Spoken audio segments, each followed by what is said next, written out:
the young people that's coming up in our streets thinking that they got to be a gangster to make it. You know, they got to be a rapper to make it. It's way more than that to life. So it's called Concrete Jungle.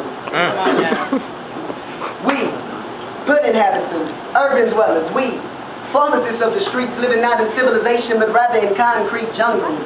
We live in the wild.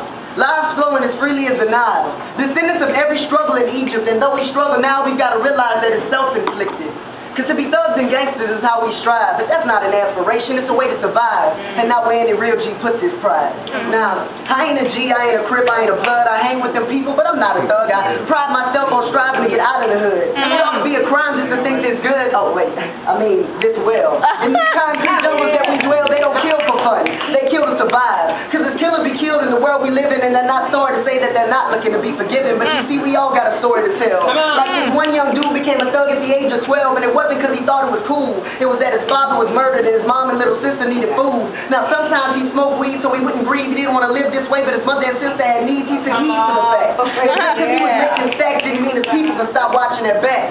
But no matter how much protection he had looking out for every trap, his boy had enemies, so he had enemies. And in a shootout, his mom died of a heart attack, or cardiac arrest as they called it.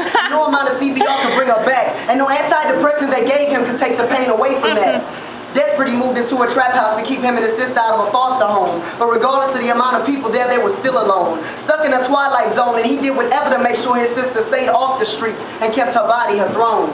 At 18, he ran the game now, but he was just making sure they survived. See, no amount of money can stop the pain inside, but he made it. Even though in these concrete jungles to be yourself, you got to be extremely courageous. He saved up enough to put him and his sister through college. And now he's a man, successful and married with children. His sister always stayed next to him, and their backs will never meet the ropes again. So you see, he's living proof that just because the rap game makes it seem like being a G is the only way to get them jewels, the urban legend can be overruled. And there's no such thing as a thug being a thug just to be cool, so stay in school. These concrete jungles are lessons, they teach you something, fool. Be yourself, but be something great too. Because in these concrete jungles, that is the only one.